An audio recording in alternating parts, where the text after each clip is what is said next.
अस्सलाम वालेकुम, thank you for having me here. मेरा नाम डॉक्टर रमन कुमार है और मैं बच्चों के दिमागी और ज़हनी अमराज का मौलिज हूँ और मैं as an assistant professor Liaquat national hospital में काम करता हूँ। न्यूरो डेवलपमेंटल डिसऑर्डर्स वो डिसऑर्डर्स होते हैं जिनमें जब बच्चे का दिमाग ग्रो कर रहा होता है, डेवलप हो रहा होता है, एज द नेम सजेस्ट कि न्यूरो डेवलपमेंट, जब ब्रेन की डेवलपमेंट हो रही होती है। ब्रेन की डेवलपमेंट कब तक होती है? वैसे तो पूरी ज़िंदगी डेवलपमेंट होती रहती है, लेकिन एक वो फेज़, इम्पॉर्टेंट फेज़ जब हमल के दौरान बच्चे का दिमाग बनता है, उसके कनेक्शंस डेवलप होते हैं, उसकी वायरिंग होती है।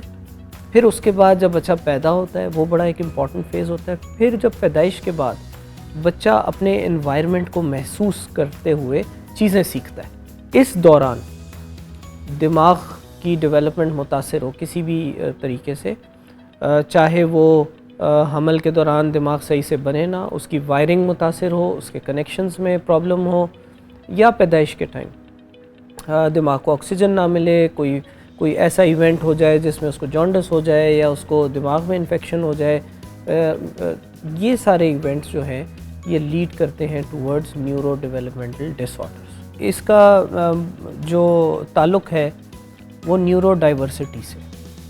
अब ये न्यूरो डाइवर्सिटी जो मेंटेन होती है, ये जेनेटिक फैक्टर और एनवायरनमेंट, ये दोनों मिल के जो है ये न्यूरो डाइवर्सिटी को मेंटेन करती है। न्यूरो डाइवर्सिटी का अगर मैं आसान अल्फाज में कहूँ तो ये दिमाग में वायरिंग्स का कनेक्शन है।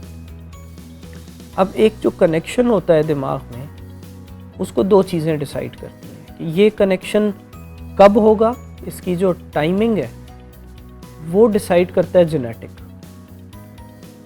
और ये कैसा होगा कनेक्शन, मज़बूत होगा, कच्चा होगा, ये ख़त्म हो जाएगा विद टाइम, ये मज़बूती से जुड़ा रहेगा, ये डिसाइड करता है एनवायरनमेंट। तो न्यूरो डाइवर्सिटी का जो एक उसको कायम रखने के लिए ये जो जेनेटिक्स और एनवायरनमेंट का इंटरप्ले है, ये बहुत ज़रूरी है। अगर आप 35-36 साल के, 35 से 40 साल के कुछ लोगों पे स्टडी की गई थी, उनका कॉन्फिडेंस लेवल देखा गया था। तो वो कॉन्फिडेंस लेवल जब देखा गया, उसको रिलेट किया गया कि उसके अर्ली एक्सपीरियंसेस कैसे थे, तो वो बच्चे जो माँ बाप के दरमियान में सोते थे वो ज़्यादा कॉन्फिडेंट थे 35-40 साल की उम्र में, और जो बच्चे कॉट में होते थे, उनको कॉट में सुलाया जाता था, उनमें कॉन्फिडेंस लेवल की कमी होती थी। तो अर्ली इंटरवेंशन यानी शुरू के दिनों में बच्चे को जो एनवायरनमेंट को सेंस करना है, यह पेरेंट्स की ज़िम्मेदारी है कि हम उसको एक पूरे अच्छे मौके दें, एक अच्छा एनवायरनमेंट दें, एक नर्चरिंग एक्सपीरियंस दें जिसमें बच्चा बिल्कुल वैसी मिसाल गार्डन में जो है, मतलब फूल जो है वो बहुत अच्छे खिलते हैं जब उनको खाद अच्छी मिलती है, उनको माहौल अच्छा मिलता है। और उसी गार्डन में अगर उसकी खाद अच्छी नहीं है, उसको पानी नहीं मिल रहा, उसको धूप नहीं मिल रही, तो वो फूल इतना अच्छा नहीं खिलता। अल्लाह ने उसको इतनी एनवायरनमेंट को ताकत दी है कि वो जेनेटिक इन्फ्लुएंसेस, जो जेनेटिक मैसेज है हमारी बॉडी में डीएनए के थ्रू, वो उसको चेंज करता है।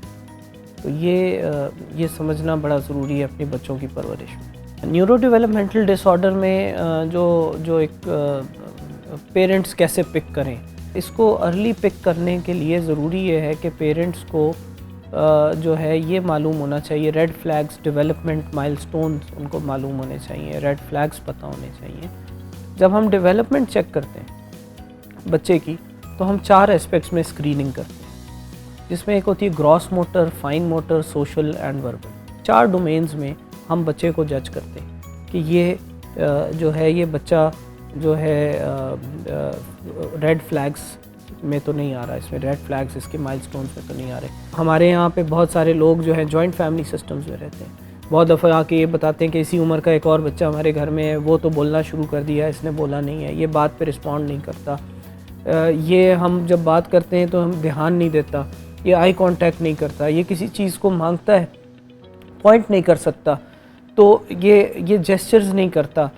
तो पेरेंट्स जो हैं वो पहचान लेते हैं, पिक कर लेते हैं, और इन छोटी छोटी चीज़ों को पिक करके डॉक्टर से मशवरा लेना बहुत ज़रूरी है। अगर एक बच्चा ऑलरेडी न्यूरो डेवलपमेंटल डिसऑर्डर से गुज़र रहा है और मिसाल के तौर पे वो स्पेक्ट्रम पे है, ऑटिज़म स्पेक्ट्रम पे है, उसको कम्युनिकेट करना नहीं आता, सोशलाइज महसूस करना आता है, वो महसूस उसी शिद्दत से करता है जिस शिद्दत से हम महसूस करते हैं। अब अगर वो महसूस कर रहा है और वो बता नहीं पा रहा, तो मेंटल हेल्थ तो उसकी अफेक्ट होगी।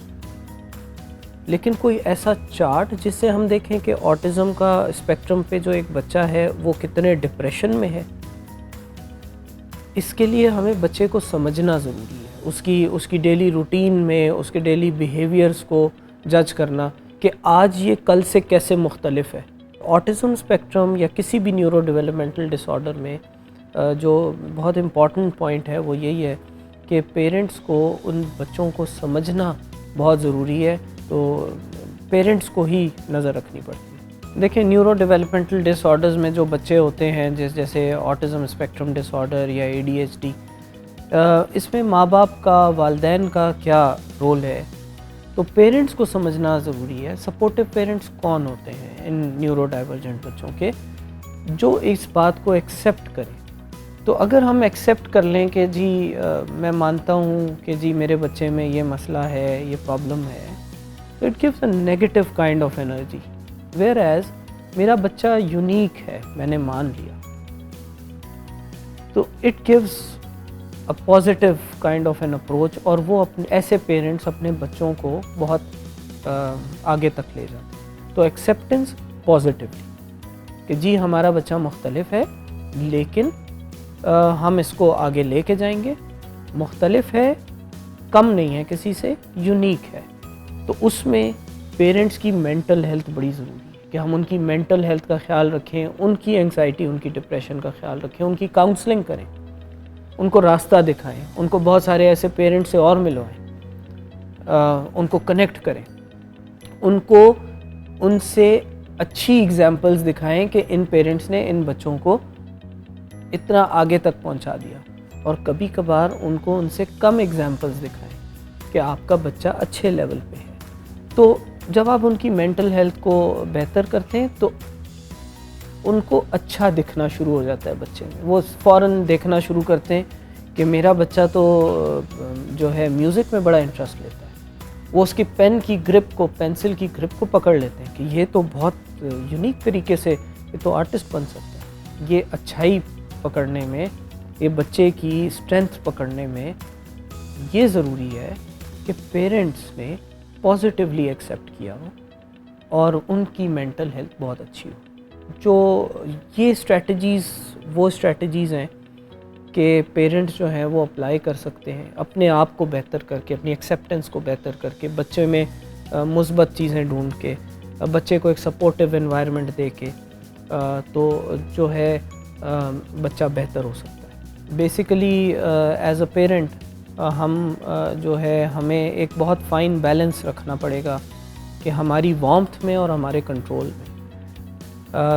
पेरेंटिंग इन दो चीज़ों का जो है फंक्शन है कि हम अपने औलाद की तरफ कितनी मोहब्बत है हमें, और हमारा अपनी औलाद पे उसकी ग्रोथ में कितना कंट्रोल है। वो बच्चे जो किसी न्यूरो डेवलपमेंट का शिकार नहीं है, उनको ये सिखाया जाए। हम अपने नॉर्मल न्यूरोटिपिक बच्चों को ये सिखाएं कि न्यूरो डाइवर्जेंट को इंक्लूड कैसे करें। कि अगर आप अपने फंक्शन सारे सही कर रहे हैं, सारी चीज़ें सही कर रहे हैं, तो ये आपके लिए एक ब्लेसिंग है। और वो बच्चे जो ये नहीं कर पा सकते उनकी हेल्प करें। तो अपने बच्चों को इस लेवल तक सिखाना चाहिए। तो ये कुछ एडवाइस है मेरी।